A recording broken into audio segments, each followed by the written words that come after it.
Moo and good evening, everyone, and welcome to the Pinktron. I'm Steve Pritchard, and with me tonight, Sean Fokenberg. Let's start with the traditional question: what are you drinking? Yeah, I've got a couple of things. I've got a Pomelo pink lemonade kombucha and also uh, a Alvarado Street Brewery How's It Punch sour ale with passion fruit, orange, and guava. So kind That of, sounds really good. That, yeah, that actually sounds right up my street.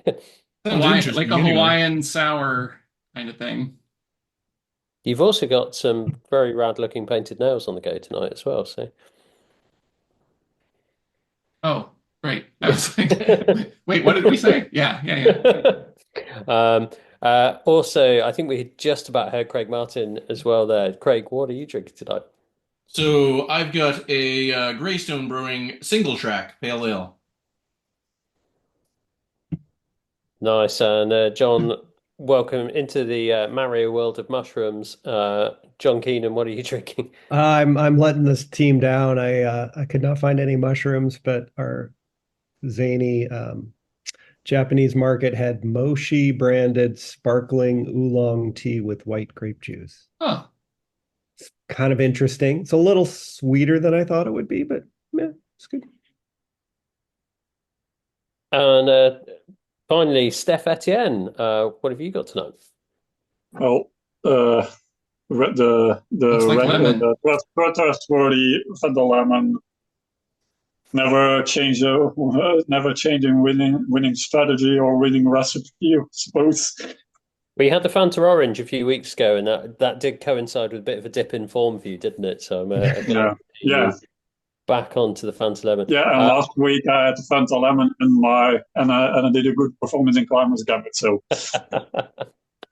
And I am finishing off a bottle of Malbec. I think I opened about 2 weeks ago, which has aged okay, but hasn't quite got the sting in the tail that we're expecting from this week's Herd Winter Racing, which is of course Libby Hill After Party.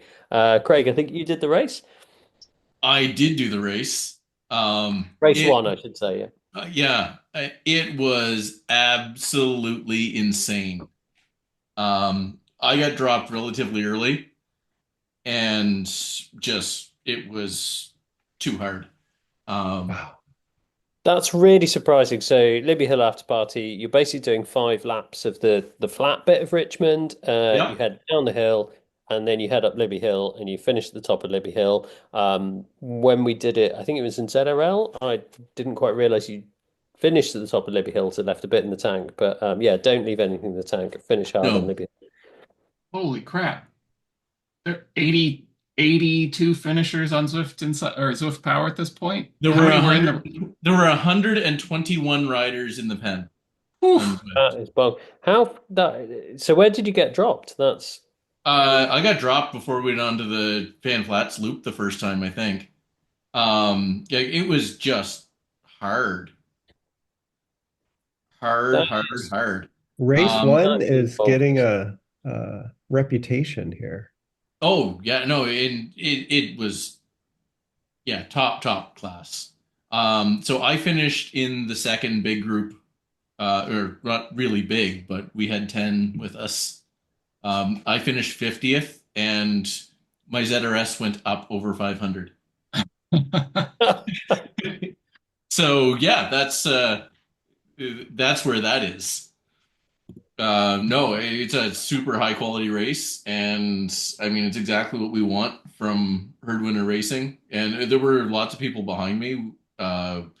We picked up somebody who we had lapped for half a lap, and yeah, it was fast. I mean, we were going fast.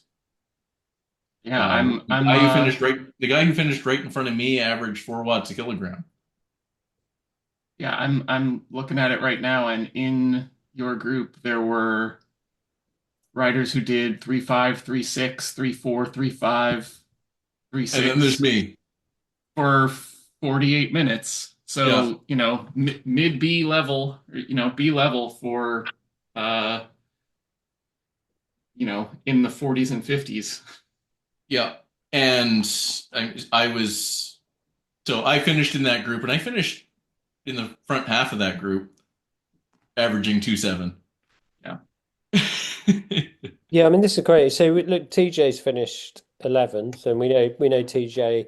He's a guy who knows how to ride on Zwift, and he's averaged 4 watts a kilo. Yep. That you're not going to. Okay, you're doing a bit above that up Libby, like at the finish for maybe 90 seconds for those guys, but that means you're averaging pretty close to floor four on the fan flats. No, Or they were so the winner was under a minute up Libby. oh wow. It was insane. That is crazy. Even so, I think I hope the point still stands. They're not doing much below 4 the whole time on the flat, where No, it's no, no. It supposedly quite was easy, it, arguably. it was hard. It was attack after attack, and like our group was minutes back. Oof. Looking at indeed at that sprint, indeed under a minute, 9.3 watts per kilo for that effort. The winner. Yep. Yep, that'll do it. So, what would you say for approach to this one? I'm doubting that any of the other times are going to be quite this fast, but they do still get good fields and are fast. You know what? It's hang on, hang on, hang on, hang on, because the guys who dropped at the same time as me, but I put in a little sprint to catch on to for an extra 20 or 30 seconds. Never saw them again, and they ended up minutes behind me. Yeah. Yeah, it's all about get in the best group you possibly can, and don't lose the draft. So if you are not a top group rider, would you say just get in the most? I mean, I'm guessing that this is most aero, disc wheels, like Yeah, I mean, I went the Pinarello with the disc, but yeah, because that, the finish matters, the but finish matters, but you have to get there. yeah. And yeah, it was fast, and I think it was fast. You got to be fast to get. There's big differences to be made in being fast. It's just so long, and yeah, This is brutal. 30th place, 4.5 watts a kilo for 44 minutes, 4.7 for 20. yep. So was it just hard from the gate to the end? I mean, was it sort of just stretching and stretching and stretching, and then eventually you get breaks and gaps that you end It up grouping, or pretty much. I mean, it so wasn't the lap banner, it wasn't like a point in the no, it course. wasn't. It was just random spots, Just and go. I was on Discord with TJ, and he's like, "Oh, they're attacking again," and yeah, it was yeah, and they just kept. And I mean, our group was hard. Like I was on the limit to stay in our group at times. Hmm. So I So, found with yeah, go with the ahead. farm flats, it does tend to be there's that little rise, which is 2-3%, which is the sort of classic line of it's not somewhere you're going to break the group, but it's somewhere you may well get dropped. And also onto the cobbles, I found people get dropped there before. If you bump your watts up when you hit the cobbles, just that tends to Yeah, catch people out off the back. it was more coming off the cobbles and the hairpin were more of the spots. And then there's that little spot after on your way back. Uh, so after the actual Monument Boulevard, you peel off and go back into the neighborhood. Mm. There's a couple spots where it goes down and up, and it got hurt in there a couple times.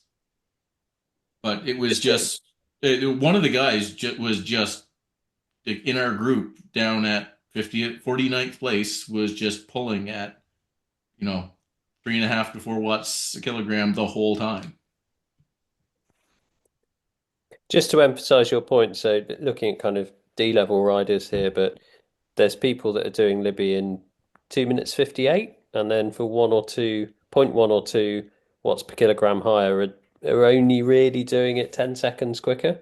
So for me, that really emphasizes the point. If you're going to get that on the road, if you can stick in that group, and Yeah. probably find that an easier place to sit rather than having to go all out up Libby to try and count somebody. Well, you're just not because you're going to have lost them by a minute.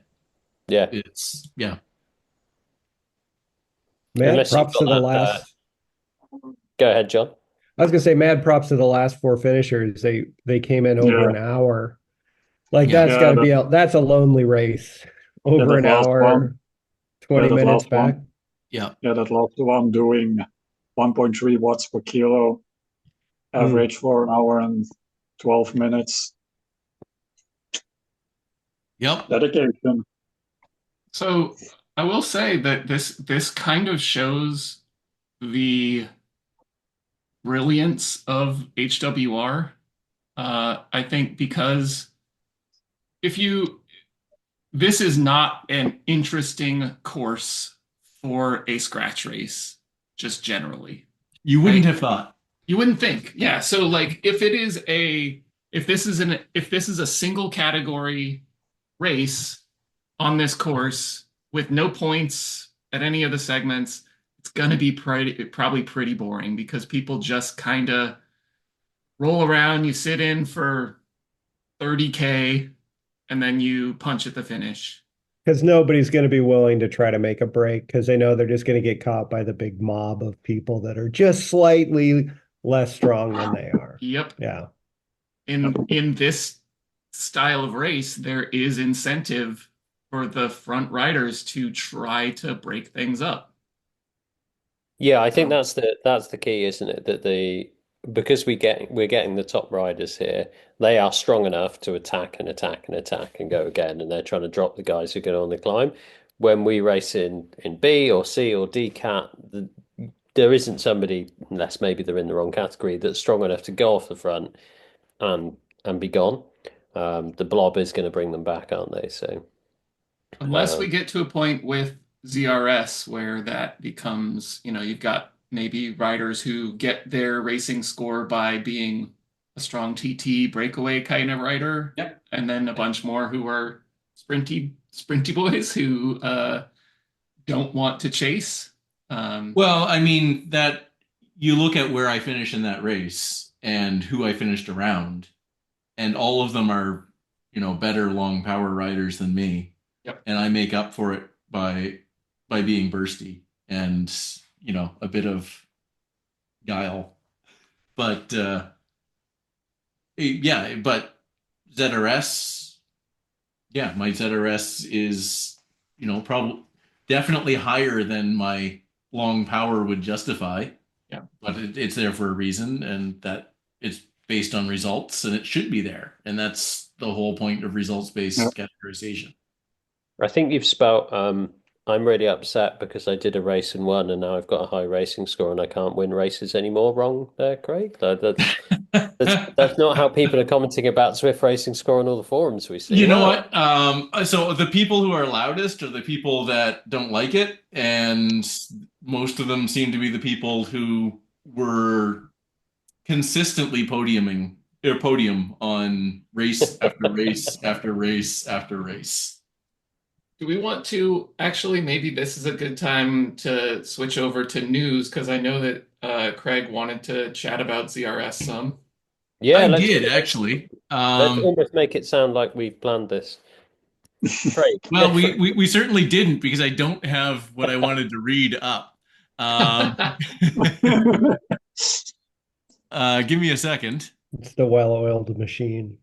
So let's just recap Zwift Racing Score for those who don't remember. This is Zwift's answer to what ZwiftRacing.app had done, which is the idea of a more results-based categorization rather than purely being based on sort of fairly arbitrary power bands. And we know things like Source are helping people to spot when they might move up a category, shall we say, and be able to game that system. So people would stay very specific powers where they knew they could win their races in their category with no kind of penalization for always winning, and no sort of incentive or no pressure to move up. I'll, I'll, I'll almost go. I'll give people a little more credit on that. You're kind of implying that people are doing this out of malice. Once you're in a category, the race goes at that speed, Yep. and you never you never go any faster. Like Unless there's some 20-minute climb, well, and like even then, you go at the limit because that's what everybody else can do. It makes sense if you're racing. You're you'll often end up just staying at the top of a category. And there's definitely no incentive for somebody to spend a lot of time working on their threshold power. Work on your sprint, work on your sprint, work on your sprint. Keep your threshold if your threshold's already at the top of the category.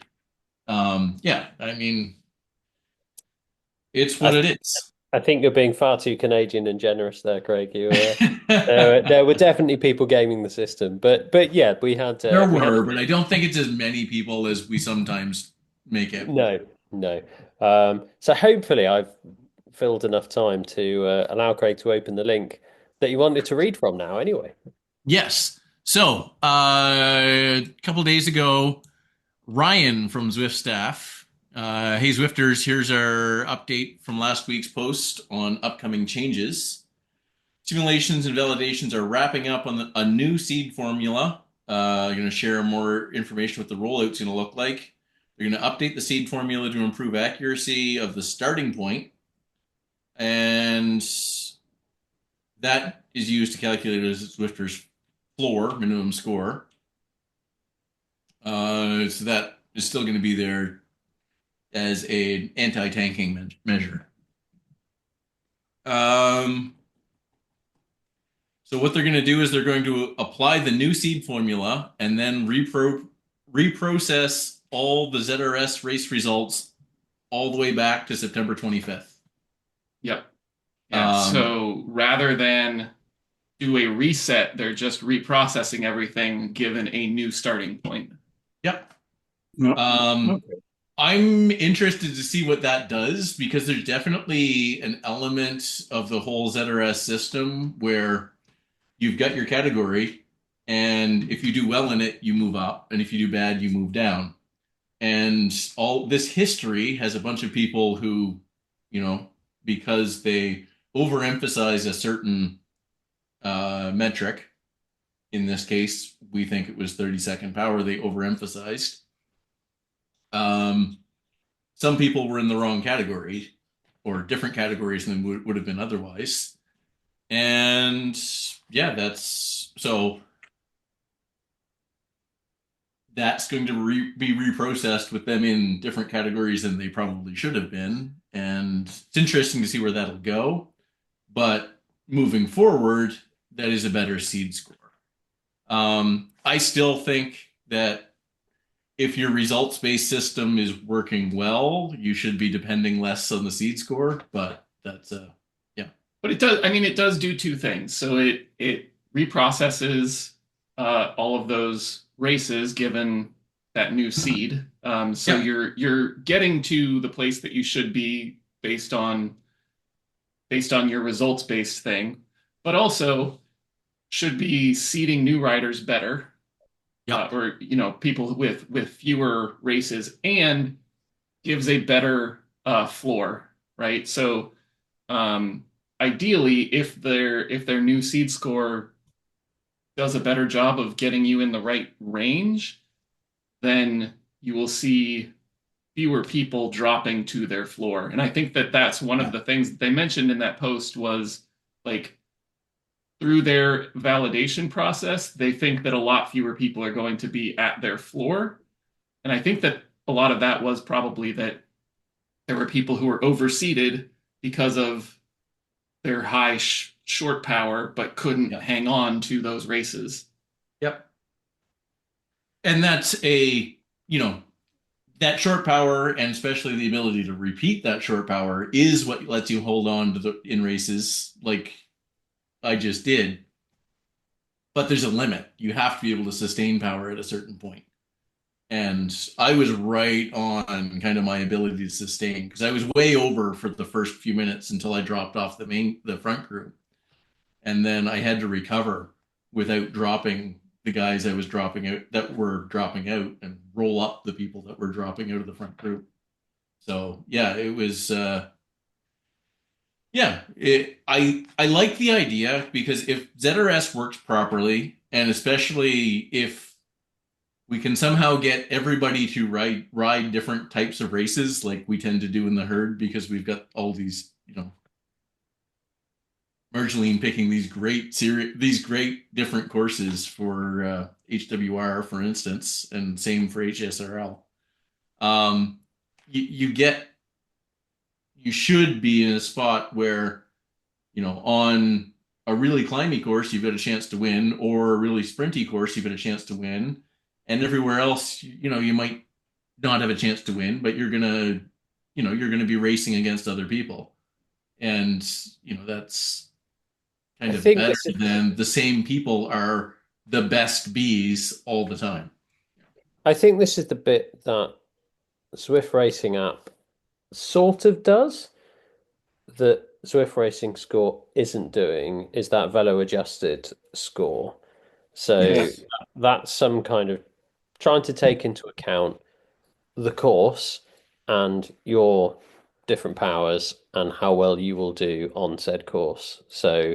sometimes, like I'm on the cusp of gold silver boundary.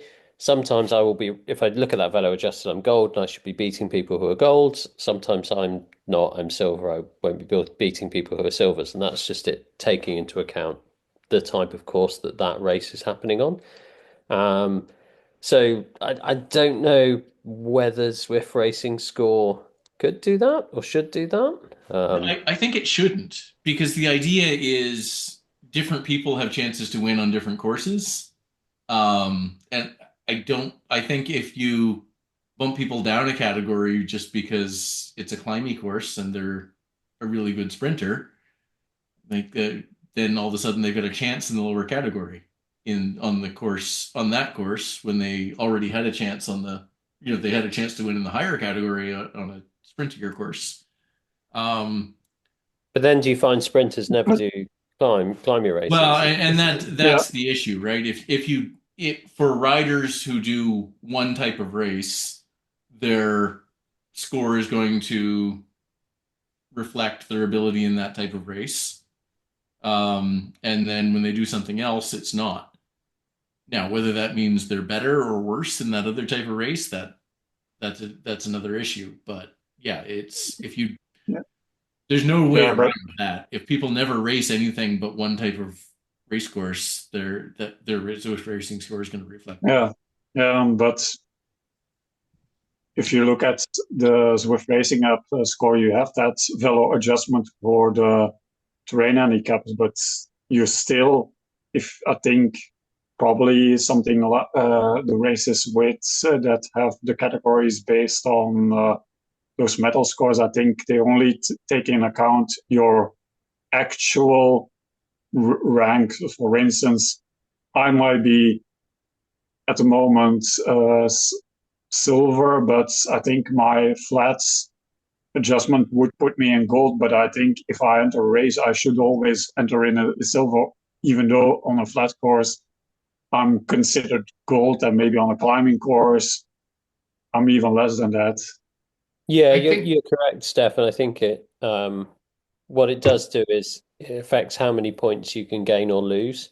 Yeah, So whilst I might enter a silver race, if I'm technically a gold and should win it, if I don't win it, I lose more points Mhm. than I might do otherwise. So um, no, that sounds cool. I don't know what categorization system solves the problem of there's kind of two problems. You either end up in the middle, so you never go for wins and you ride around and you race people. And for me, unless you're racing the same race every week against the same people, does that become boring?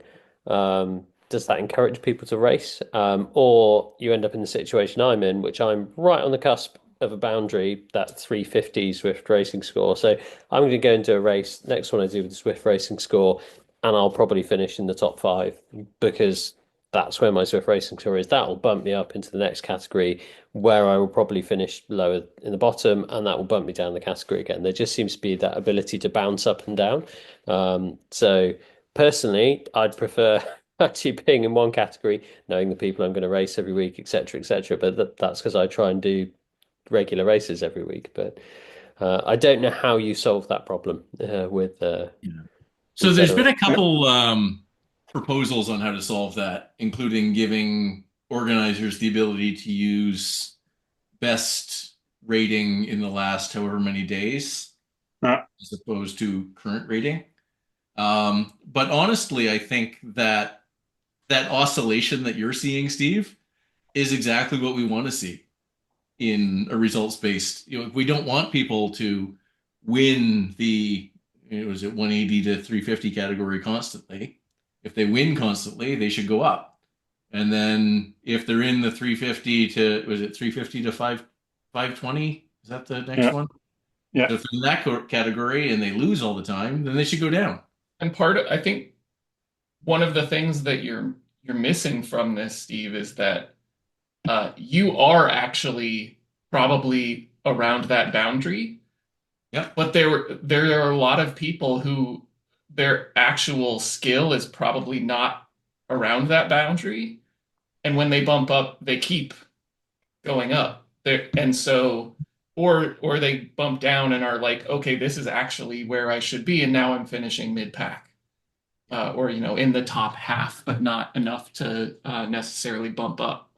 Yep. And I think that is one of the things that gets missed a lot based on the way that we had been doing categorization before, that we talked about a bit before with Craig, that like you end up riding at the level of the race. Yeah. And I think a lot of people should be periodically tested with a harder race, just to see if they can hang. Mm-hmm. Oh Yeah, my definitely. God, is this week's HWR good for that? I think this is where Craig said before that encouraging race organizers to set the boundaries at different levels as well. Yeah. So that actually, I might be around 350 now, but if I decide to enter a race where the top of the boundary is 400, I know I'm going to be pushed in that, but not as much if I got bumped up into the 350 to 520. So I think that's the having lots of different races, different categorizations will make that more Yeah, and interesting. I think you start seeing that happen. We in the herd have already done it with HBR, but I've seen a couple of posts that other organizations are making custom bands, not even like HBR, not even going to that 1000, but keeping at, I don't know, the highest at 800, and just choosing their custom categories based on what they want.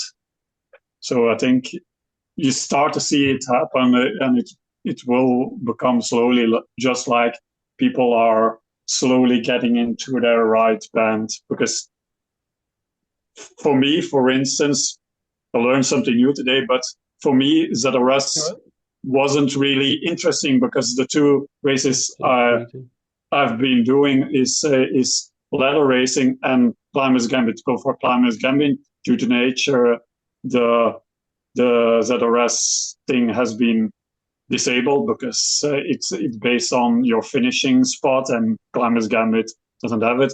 Ladder race was early on also not enabled, but just learned today by checking my latest two results. It has started in.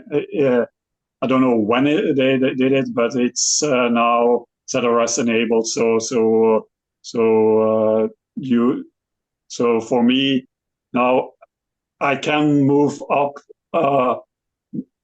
change around my ZRS score based on my performance instead of basically my seat score.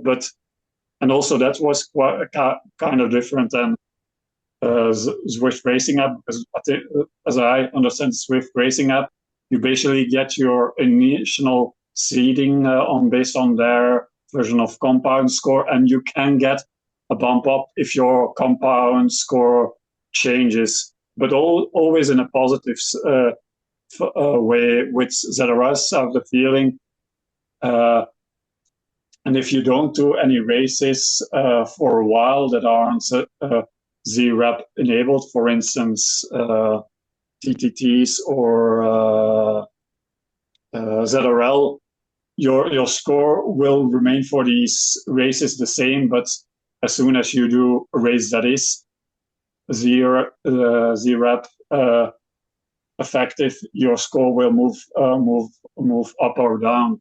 But with ZRS, I have the feeling that if that formula, your seed formula, if an effort falls off, you can, even if you don't do a racing, but for instance, I've looked this up.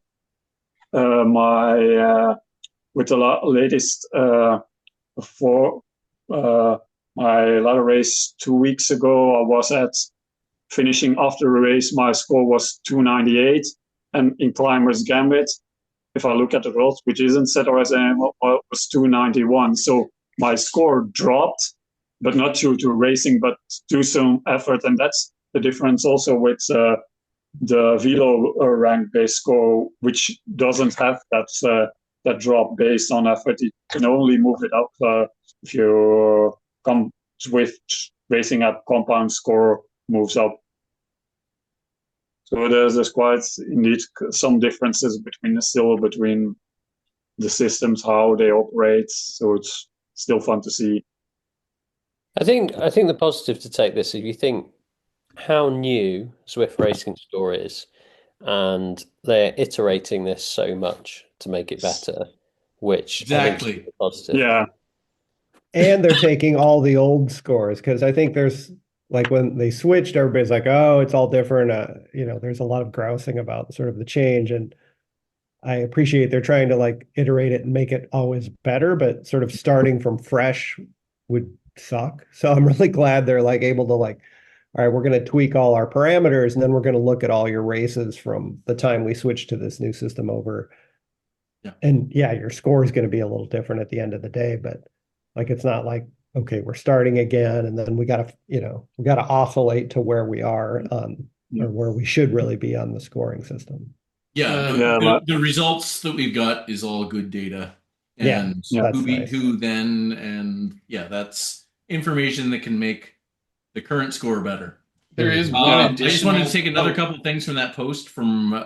So I was about to mention one as well. I think Ryan. that the maybe most important thing is that this was mentioned in the Zwift Insider post as well, that there's going to be a change in categorization in the category bands, and it is possible. I don't know that this is confirmed yet, but there has been a mention that they're likely to split out the elite riders as their own band as a separate event, so that they can tighten the bands for everyone below elite level for the 5 pens. Yeah. Although I gotta say, in HWR, it was really fun to try and hang on to those guys for a while. But but for example, what I'm really getting at is that for Steve, for example, say you bump over 350, now you won't be racing against up to 520. It might be up against up to 450, and maybe you can then hang on when you couldn't if it was up to that higher band. So I think that tightening those bands a little bit might actually be pretty helpful. Yeah, for instance, that elite category starts at whatever a number, 900 or whatever, and basically your regular folks, the bands are up to that point, the 5 bands, so they get tightened with. And indeed, like you said, it's good that seeing at that post and seeing what they did in such a short amount of time, because the test period was this summer, but it was really enabled like 2 or 3 months ago, and they have been making constant changes in the background. So that's very, very nice to see. Yeah, I like your point, Craig. Where else could we, as mere mortals, be in a bike race with people putting out that kind of power? Like, you couldn't do that in any kind of a sanctioned real world race. They'd be like, no, no, son, you're a cat 7 or whatever I would be. Like, you can't play with the big kids. Yeah. Actually, they'll let me enter a pro-am in BMX, and it's Oh, hilarious. yeah. And you just get smashed. Is that what Yeah, happens? yeah. Or- yeah. So, John, the funny thing is that for road racing, everyone pretty much starts as a Cat 5, regardless of Yeah. how good your power is. So Yeah. I don't know So if it's you do Cat have 4 some now. really like strong So riders. Yeah. yeah, so Yeah. you'll end up being you'll hop into like those first races, and there will be people like us, and then there will be people who are A's on Zwift who are doing their first races Right. outside Right. and who can just ride away from the field and like cat up to cat 2 or whatever within Within a you know, few a races. few yeah. Yeah. Yeah, but like you said, what we mentioned, it's perfect analogy. What or perfect is word would set a rest. I know a bit about the US score. You get points for winning, and then after a certain while, you get catted up anyway. So you can see it with set a rest. If you do well, your score will improve, and you'll move up the your your racing score anyways to the level you're supposed to be. So that's Yeah. interesting. And I'm Which getting takes closer and closer and closer to crossing both that 520 barrier and the 1300 barrier into Amethyst in ZwiftRacing.app and the C to B, but all of them, it's just getting that slower and slower and slower trying to get there. Calculus at work. Yeah. all of which takes us on to her beginner racing, I believe. No, so Yeah. It does. which is on. We're on TikTok. We'll go through this a little bit quickly. We're on TikTok this week. Nate was saying it's going to take about 32 to 36 minutes. Apart from maybe Catties, you might be over the 40-minute mark. You want your most aero bike on this, don't you? And the Yeah. usual advice is watch out for the climb out of the desert, the Saddle Springs climb, and watch out for the little punch out of the ocean tubes. You're not going to win the race there, but you might lose it. So yeah, fastest aero bike for that one. Anything else on her beginner racing, do we think? Well, I'd No, say right after that, you might not, where you might be able to win the race is right after that punch out of the tunnels when you go through the dirt and up that long climb on the wood bridge. That's the spot where you could win it from long distance for sure, or certainly drop a lot of people. Cool. Climbers Gambit, Steph. yeah, December new series, going with quote unquote the home of the hill climb, Britain, dubbing this the British Countryside series. Basically, we do two both Sker climbs, Yorkshire KOM in between, and then two longer climbs in London, Leith Hill and Keith Hill. But this week we start with a climb that we've done before, the Sker Summit South, the road, the asphalt side of it. But usually before it was combined on the Sker, city and Sker after the gravel side, but now with the ZRL, the recent ZRL course, the breakfast grits and grits race, there's now the option, which basically that climb starts right out of the pens, out of the Scotland, the log pens, not in the city. So basically, after 300 meters, you start a climb. It's a 1K climb, 3% with kicker at the start, and it eases off, still climbs. You have a small kicker near the end, and then it flattens out. So yeah, a 1 kilometer climb. So in the spirit of British hill climbing, albeit less a lot less steep than the normal climbs you have on regular British hill climbs, but I think it's a nice bit like the climb we did last week with Jarvis KOM reverse. Good one And for as a reminder, whiskey this is our pairing. series where it's your time through the segment on the Yeah, climb, which is most important. As you said, this is the asphalt side. So, what kind of bike are we going? Are we going more of a climby bike or more aero-y on this?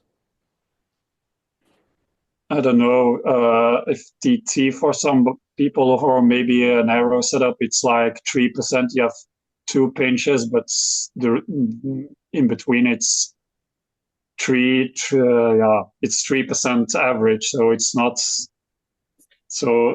Apart from those steep pinches, it's certainly doable with a more aero setup or more all-rounder setup. I don't know. Still need to figure out which bike I will pick.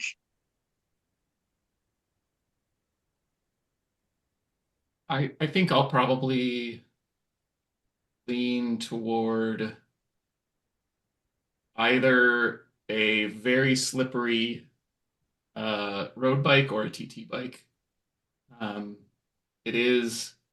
I was gonna say probably not the CADX, but maybe the Felt IA. I mean, Yeah, my fastest time on this, and this is probably in a uh, yeah, it's in Zwift Racing ZRL, but was 18 miles an hour, 30 Ks an hour, Yep.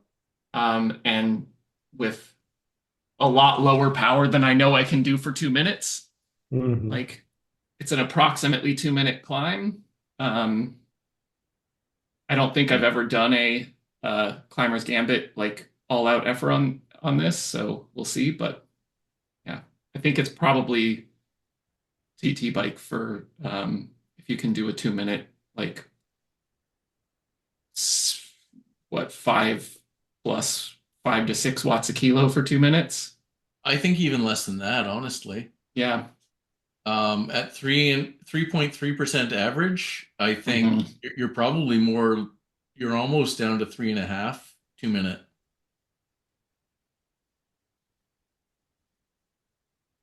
Well, speaking yeah, of yeah, both and also Climbers get Gambit and exciting news, um, in another sweaty link, we've got a herd of mountain goats where we actually know what the course is. We think we know. Yeah. It's in the There, spreadsheet at there least. is some data in a spreadsheet that we think we know what the course is. Craig, go for it. What are we on this week? So this week on Mountain Goats, we are on. Oh, it's not in there. We are on Climbers Gambit, which, yeah. So as we finish up the Climbers Gambit series, Herd of Mountain Goats is on the Climbers Gambit course. So So, this is out through the desert, Titans, and then up Epic. um, it's is that right? definitely Titans, but I think it Yes. starts at the downtown Pens maybe, but it goes through Titans and it's finished up Epic Reverse. I don't know. Yeah, isn't it Titans through the S's around, then back to around the tunnels through Titans Reverse, then up Epic. Yeah. Never actually go through the desert. Yeah. Yeah, So yeah, as a reminder, because we don't really speak about this other than to joke that it's 2 laps of on top most weeks. This is a scratch race aimed at the more climbery folks. So take your bike. You best think is enabling you to stay in a group really in this one, and then you've got Epic, which is a bit. It's quite a drafty climb, isn't it? So this is one where I would say Relatively. you're looking at a bike Mm, where it's might Epic hang in the draft a Reverse. bit more. It's Epic Reverse. It's a very steepy one, so I wouldn't call that drafty. Oh, apology. Yeah, it is Epic Reverse. Yeah. yeah, there's big segments of it that are 9-10%. So Yeah, it's this side is the tougher climb. Yeah. probably go for most people if we expect most of the. I don't know. I've not done many climbers or the mountain goats races, but I assume the most difference is going to be made on that climb. And if the guys aren't pushing, go for a climber all rounders, probably a climber bike or at least a very light all-round bike probably as choice, would suspect. But there's a lot of rolling and flat in before it. It's 20K up and down. Yeah, so I guess it all depends. Is It all it going depends if it to? gets changed because right now it's not in the companion app. It's not. So yeah, and that's anyway. Yep. Yeah, I just Yep. answered somebody's complaint about that sort of thing in on the Zwift forums today. But yeah, so I think it probably is going to be this. Let's assume it's going to be this. Yeah. Titans Grove Reverse, if it splits the group, yeah, I mean, you want to be with the front group, but you really, there's not enough space after that to make as much difference as you can make up Epic KOM. So Yeah. don't blow up either. Stampede this week looks, I've not seen this course before and it looks really exciting. And I'm just trying to work out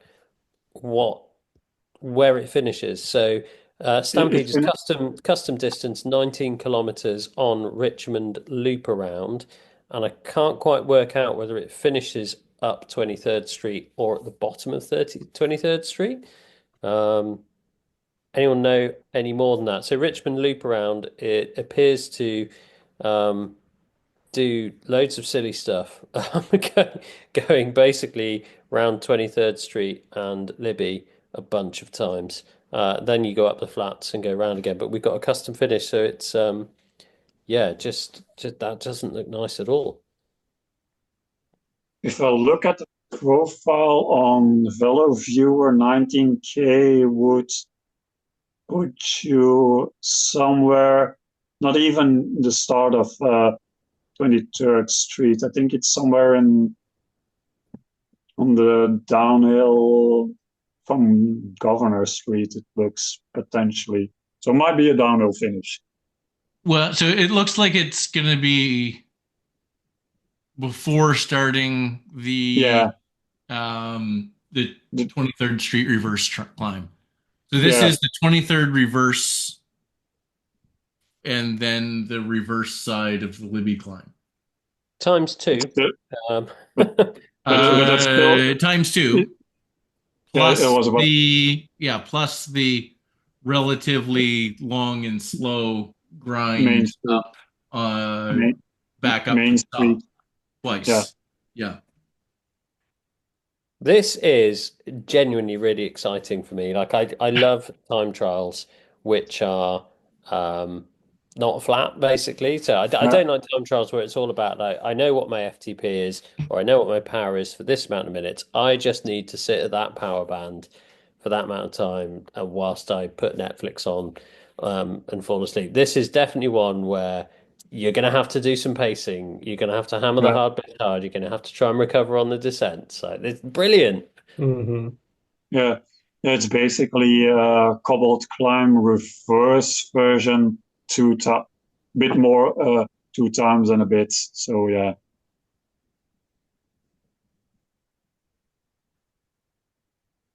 Yeah, that's we doing this weekend? Probably not, but it's an interesting, definitely an interesting pacing course. I'm probably I'm leaning toward doing the double tomorrow for the first time in a while. Climbers Gambit, and then get a little rest in and go do HWR.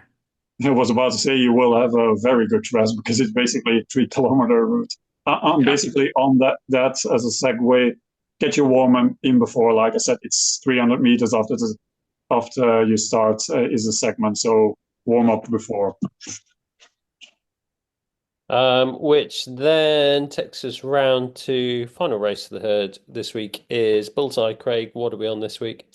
Yeah, so I wanted to do a one of the races, the new races on the rebooted Jervis. So we're going to try the classic with 4 laps and 4 sprints. Lead in doesn't count, and just the lap banner. So we'll see how it goes, and yeah, we can if it doesn't work, we'll try something else. Cool, and that's the week in herd racing this week. We kind of dipped into the news, and we've been going a while now. So I'm gonna hasten up some of the other news that we had. I think just to focus on two particular stories. The Tour de Boudica has been announced, women's only tour. There's a post up on Herd Racing page, so go check that out. I know several people who've done that who talk really highly of that. And Steph, you also mentioned that the women's regional ladder has started. Tell us more about that. Yeah, talked about, I mentioned it a couple of weeks ago, but it seems now the first teams are on the women's only quote unquote regional ladder. They have their own ladder, but they can do mixed races.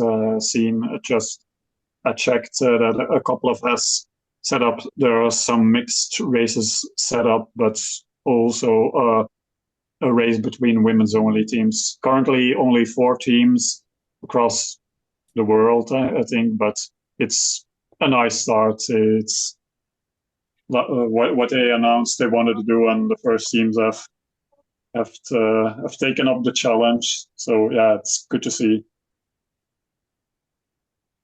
Yeah, that's super. I know we've had some really good ladder races. I know a bunch of us here are doing ladder, and yeah, it's a really different style of Zwift racing. I'd encourage everyone to give it a go. The 5v5 or 4v4 nature of it is very different. We've talked a bit about how the blob can catch up a solo rider. We've had races where 2 or 3 people have made it away, and actually 7 people chasing a three is a where maybe 3 of those 7 aren't particularly motivated and even chasing is a very different dynamic on Zwift to the racing, isn't it? So yeah, well worth checking out. Right, round the horn then. We kind of got 2 topics. We're going to talk about prepping for winter events, but I think I want to start with a slightly sillier topic first. Craig, you wanted to talk about the most random people that we'd ridden with on Zwift. So I'm going to let you go last, Craig, because I Okay. think you've got a very random one. But I'll go first with my random person. So Kev Fowler, who many people know who riding in the herd, randomly talking to on Discord on Zwift, and we explained where we lived, and I said sort of geographically in the UK, I'm about halfway between Bristol and Gloucester, and he went, go on. And I said, well, I'm near this town. And he said, yeah, go on. And I said, well, do you know this village? And he's like, yeah, go on. And I'm like, well, I'm on the outside of that village towards this place. And he said, yeah, I live about a kilometre and a half down the road. So very randomly, That's, yeah, Wow. that's Kev nice. Fowler and I live like I can walk the dog there in about 20 minutes. So yeah, that was the not a random person, but very randomly geographically close person. Anyone else want to pipe up here? Who have you randomly ridden with in the world of Zwift? John, I think you had quite a good one. Yes, I was doing the Rafa 500 festive 500 last holiday season, and was going up the Alp and was passed by somebody with the little, is it the green check mark was the verified symbol, and it was somebody in a, I think it was a Jumbo Visma uh, jersey at the time, because they hadn't been, or had they changed by then? Anyway, it was Jonas Vingegaard. That was the name, Jay Vingegaard, and just, you know, he was probably just on a zone 2 and blew by me going up the Alp. So it was pretty fun. Sean, how about you? Anyone you've ridden with randomly in the world of Zwift? I was thinking about this. I don't think I've run into anybody that wasn't on like, I jumped into a event that I expected someone to be in, Mm. where it was just like, oh, I'm riding around. Who is that? Who is that? Um, yeah, I don't think I've got any. Steph, Yeah, you? yeah, same. Not really. I do find it funny with like these longer Tour of Watopia rides. You always sometimes end up with a. Sometimes you're in a big bunch, but sometimes you're just with 2 or 3 other guys and you stroll around. You never know their names. You probably don't encounter them anymore, but it becomes that kind of camaraderie, which you just the 2 of you, or the 3 of you, or the 4 of you, just chugging along and getting to the finish and working together a bit. Yeah, enjoying each other company. there was one a few years ago when I was doing Tour of Watopia that for whatever reason, like I kept running into I kept finishing in the group with the same guy every tour of Watopia, and it was like we were racing each other. We'd just get into the same races and we're at approximately the same level, and so we would just like end up racing each other at the end every time. So that was, I mean that's the most like, hey, didn't expect to be racing you again. Yeah, it's always there's a lady who rides as Cheeky Monkey who isn't in the herd who is always a blast in the chat and does a bunch of Mm. events that I've done. I think the confusing one for me is the other Craig Martin, who is Hmm. also from Canada. Um, just Yes, last I was year. pulled into a group chat on intervals.icu when they were not looking for me recently. I think my actual favorite, and this is a name that has stuck with me for years at this point, was somebody that I was just randomly riding with. I think this was also probably in an older tour of Watopia, was Laser Loins McHandsome Pants. Definite award-winning name. Yeah. So Craig, go on then. You started off this whole Yeah, so backpack this here. was triggered with I during my cool down in Richmond after HWR, I went past V's Tariska. It's like that's a Latvian flag. Like, is that world class BMX racer Veronica Stariska? And then I clicked, and it was. There was a picture of her with a UCI jersey and the gold medal from winning the U23s World Cup. So yeah, it was her, and yeah, it was pretty. You know, I guess probably most people on Zwift don't know who Veronica Stariska is, so probably a little bit weird. But yeah, that was pretty fun. I always look up the people with the little green check mark. There was There was no check somebody. mark. I Oh, don't think Zwift cares who pro yeah, BMXers is. yeah. So now on to our second topic, we're going to talk about sort of prepping for winter and those big winter events now. Anyone think you're doing anything crazy over the winter? Anyone Rafa Festive 500? We're about a month away from that. Anyone doing any prep for that sort of thing now? I don't have any like specific prep, but I mean this is, I think of Festive 500 as prep for the rest of my year.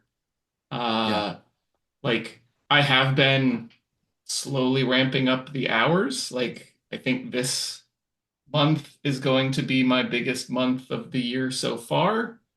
But it's going to be 40 something hours, and my December last year was like 65 hours with a like 24-hour week Hmm. for Hmm.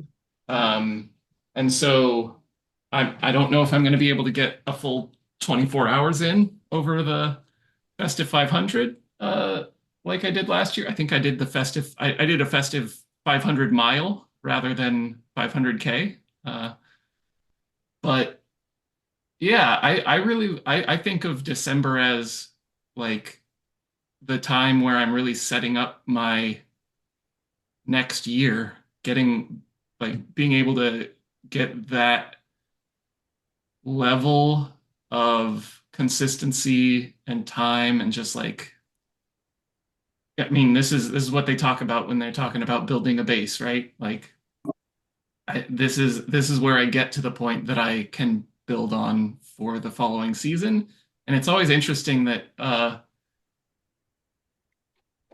I think that I do kind of build up into it, which is maybe not the best way to approach it. Um, but like I'm already feeling pretty good, and I think that adding another big month next month is going to do me well in 2025. Why do you think building up to it's not the best idea? Just from a long-term fatigue standpoint? Well, yeah, I mean, I think that for for us mortals, it probably doesn't matter that much. I think that just getting the hours in is getting the hours in. Hmm. If we're talking about how to like actually build toward a peak and like plan on being at your best at a certain time of the year, you really do kind of want to have a little bit of a rest before you know, okay, I'm gonna build the base and then start adding in the structure and all of that. I'm coming from this is the best fitness I've had in 6 months, and I'm gonna use that to ride a lot, and hopefully that will help me out next year. Yeah, but there's a difference between building up from in building your time at zone at at easy riding to trying to build up to your best power numbers from your best power numbers and going hard day, hard day, hard day. I think yeah, doing more volume out of your best in a long time is a lot different, and that probably is sustainable because you probably weren't at the Yep. most volume you could sustain at that point. Yeah. It's Yeah, it's it's interesting. We were talking a bit about training programs before this, and I thought I was at my fittest before I did the Stuart's Climbers program. You can get through the herd page, and I was doing the TT on a Monday night, so a threshold session. I was doing an interval session, let's call it the bullseye, on a Wednesday night. I was doing a sort of I guess you call it an over-unders session, which is the team time trial most weeks, and then a bit of a fartlek session, so doing her winter racing or had some racing league. Um, and the main thing that the program that Stuart added was two longer rides with a bit more slow, steady, long riding, which seemed to boost my performance and my power numbers and fitness up a lot because of that. So it's surprising that just adding that bit of volume at non-race level made such a big difference, really. it is so really long, slow distance riding is, I think, the most bang for the most bucks. Like it is really hard to like plan that time. It's not easy to like it can be easy to do the rides, but motivating yourself to like get out for 4 or 5 hours on a like a weekend when you've got life going on is hard. But I think that that is the thing that consistently, when I am doing that, is when I end up like a few weeks later actually being in shape. And this is the probably a fundamental problem for us and listeners of this podcast that there's a reason we're all on Zwift, right? Like it's convenient, it's short, it's in the shed, and actually, like if I have an impending congratulations situation arrival, like the ability to go in the shed and be back in the house within 2 minutes, as Hmm. opposed to hey, I'm currently 40 k's away. I might be back in an hour and a half if I push it. It's kind of it offers so much more flexibility. So it's really challenging to kind of want to do those long rides on Zwift. I know there are some people that can slap like Lord of the Rings on or something like that, but there's only so long you can sit and look at the shed walls in my mind. So Yeah, that Yeah, that 24 I've hour week definitely lasts. found, and this is, shout out to the herd and all the friends I've made here, is my really long rides that I've done on Zwift have been when I'm on Discord with somebody and chatting, and Hmm. yeah, we might be riding together, or sometimes we might even not. But it's yeah, it's that you're just chatting with somebody and having a good time with your buddies, and you forget that you've been riding for 2 hours. yeah, it's basically a social ride, what you do outdoor with your mates inside, basically. Yeah. But Yeah, so much more social, really. Like you can have a talk with somebody on a big group ride, but like it's usually one person, you're kind of up next to them and you can hear them and you can't hear the 4 people in front and the 8 people behind, Yeah. where that's one of the real advantages in my mind of Discord. There's however many people are on Discord, and everybody can talk up as much or as little as they want. And that's really fun. I remember going back a couple of years, John, that Becca, James, and I would do the 2 hour endurance Sunday ride that the herd did, and you Hmm. could dive from that into the Sunday edition of Herd Summer Racing or Herd Winter Racing, and that was really good fun. So you do Oh, like a good 2 hour steady ride, super social on Discord, chatting to loads of people, and then you jump in and do a race afterwards. So that was nice. yeah, you're right. It's a different level of sociability, I think.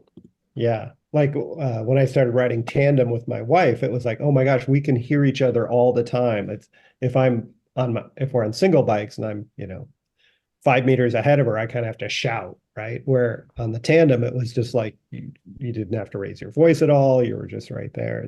It's sort of like that in my mind a little bit. But yeah, I mean, I think as it gets dark and in Yeah. some places very cold, not necessarily here, but yeah, you just ramp up the indoor stuff, and Zwift is like the perfect outlet for that. Yeah, it's definitely because I've been keeping now for a couple of years just because I'm working accounting, so stats are something I like to monitor, just keeping a track, putting what I done in Strava and putting it in an Excel spreadsheet and looking now at the November numbers with a bit of luck is going to be in terms of even time and distance, although that's a bit less the distance because that's also the kilometers on Zwift, which I do much rapidly than normal. But it's going to be in my top 3, top 4 months November. So never would have expected that because usually it's more in the summer or early springs. But yeah, it's indeed because I noticed like also with my spreadsheets now.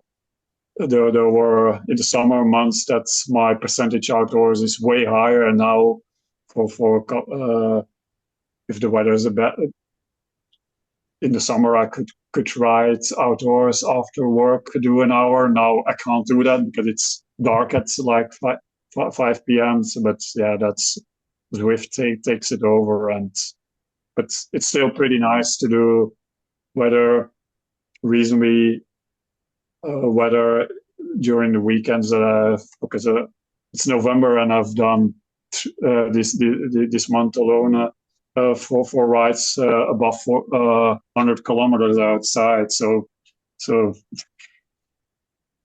Nice. I it, mean, I just noticed because combining it with Swift has keeping me a constant basically fitness level that I can basically that it's become sure I have my certain months that I'm a bit less riding a bit less, but it's getting more equal on average during the months because of Swift and combining it with outside ride. It's coming much more equally spread out than before, where you could see before Swift have a real peak in the summer and around the winter periods it was way less. Steph, if you keep doing that kind of volume, you are going to get faster. Yeah. Yeah, I've spent almost just needed to put up my ride this for today, but I'm at almost close to 450 hours on the bike this year alone. Yep. We It's noticed gonna this it's gonna with if James you keep Bailey, doing didn't it, we? it's gonna come. Like James Bailey he got into A, didn't he, on the old He Cat did, 3? yeah. And really? that was Oh. he basically spent a lot of time sat on his ass. He would be Mm. doing 2, 3 hours a day Yeah. that riding.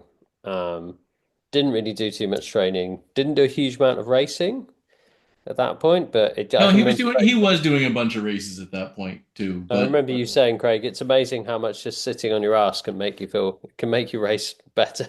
yeah, I mean, at that point, James spent a lot of effort on diet too. Mm. He dropped some weight and spent a lot of time on the bike, and he got pretty good. He got really fast. Yeah. Oh yeah, in my pre-Zwift life, I had an aspiration to ride more miles than I drove my car. And I think I did it 1 year, but it was a challenge. And since Zwift, I don't, my first year, I'm like, oh, I don't even need to keep track of this anymore. I'm putting in way more miles. Yeah, I don't even have a car most of the time, so I'm Well, like, that's easy to do then, right? yeah, I'm probably 6,000 miles ahead this year. Right, right. Yeah, I Yeah, don't think I could manage 10,000 miles in a year on the bike. No, I'd struggle. that would be rough. you have about 6,000 on outdoors. Indoors, it's 4.6K ish, but Oof. Wow. for that, I mostly look at the hour spent because I know the kilometers and the average are way higher than I would do outdoors because indoors I'm doing minimum 28 average for most rides, even 30, and outdoors I do on average 23, 25 because I ride mostly solo. So, but yeah, about 150 hours clocked on the indoor bike. So that's an average of Yeah. 10 hours per month indoors, and then almost 278 outdoors. So that's my big volume there. Yeah. Think of all those sweat drops you're not getting outside, though. Yeah. You could buy so many more bikes you You could don't buy need. all the bikes. In comparison to Chris's science experiments, I'm not using any towels above my steer because I have the Swift brake controllers and still an old bike and it's, haven't still the bar tape is still on there. And I've noticed no signs of fatigue of something horrible happening. But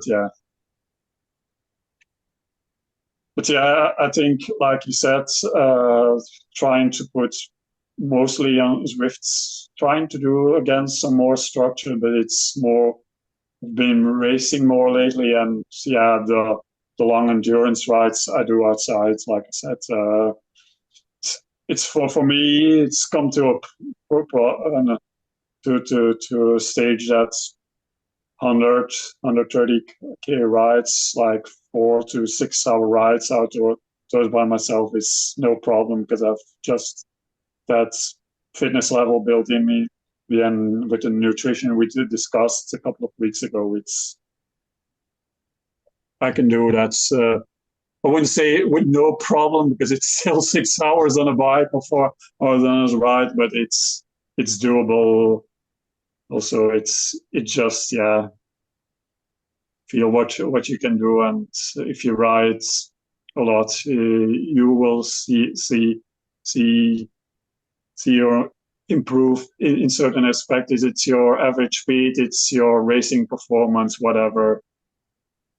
It's just yeah, practice and doing it, and yeah, even if you do like we said, zone 2 rides, that can build up a lot of your fitness because like I said, those uh, almost 6,000 kilometers, over 6,000 kilometers, 280 hours on the bike outdoors. Most of them are spent in high zone 1 to zone 2. Basically, endurance based rides are there's on those zones. The majority of that time is in those zones, so it's just building that base. And I can say more. Well, it's a bit of an endurance effort listening to Pink Yeah, John this week. yeah, What we'd like to say is yeah, yeah. we've helped you spend longer on the bike by making the show slightly longer this week, but I think that's a good point to wrap it up on. So thank you, Sean Fogenberg. Thank you, Steph Etienne. Thank you, John Keane, and thank you, Craig Martin. And thanks everyone for sticking with us. As normal, hit us up in the comments for the send us messages. We got a few people responding about the nutrition stuff. If people want to get in touch with kind of what they're doing over Christmas, it's always cool to hear from people. So do let us know. But yeah, everyone, moo and good night. Good night. Night.